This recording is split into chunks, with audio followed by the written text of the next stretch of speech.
করতে চেষ্টা করছে, আমার প্যান্ট খুলছে, আমার বলছে যে তেল আনবার লেগে। পরে আমি কইছি যে তেল আনতে পারতাম না, আমি 10 নম্বর মাদ্রাসায় পড়ি, 10 নং ইসলামপুর দারুল মাদ্রাসায় পড়ি, মাগরিবের পর আসবার জন্য।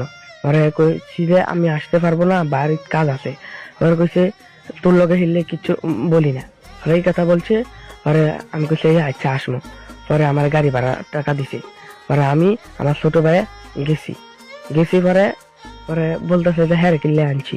পরে আমি কইছি যে আমার একলা ভাল লাগে না, তাই হ্যাঁ আনছি। পরে এই কথা বলছি। পরে হ্যাঁ আমি দেখতে পারি না, হ্যাঁ কিনলে আনছ। পরে হ্যাঁ 10 টাকা দিয়ে পাঠাই দিছে। পরে কইছে যে আমার বাজারে নিয়ে দেবো।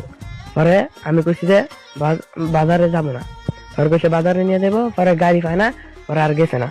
পরে বোর্ডিং করে গেছে পাক শাক করবার জন্য, পাক শাক করছে, কইরা টইরা পাক শাক শেষ হয়েছে, খাওয়া দাওয়া শেষ হয়েছে। পরে আমাদের 8 রুমে সিসি ক্যামেরা আছে, যে রুমে থাকে সেই রুমে না থেকে বোর্ডিং রুম আছে খানা দানা ফাঁকায়, সেই রুমে যায় শুইছে। পরে আমি কইছি যে এই জায়গা আমদারি জায়গা শুইবো না। পরে তাও সেই জায়গায় শুইছে। পরে আমিও শুইছি। পরে বারে বারে এইসব করতে চেষ্টা করছে, আমার প্যান্ট খুলছে। পরে আমি বলছি যে কিছু করবো না। পরে আবার চেষ্টা করছে। পরে আমার বলছে যে তেল আনবার লেগে। পরে আমি কইছি যে তেল আনতে পারতাম না। পরে আমি পেশাবের নাম দিয়া বাইরে গেছি। পরে হ্যাঁ আমার লগে লগে গেছে, আমি পেশাব করে আবার শুয়ে গেছি আবার এইসব বেশি বেশি করতে চাইতেছে।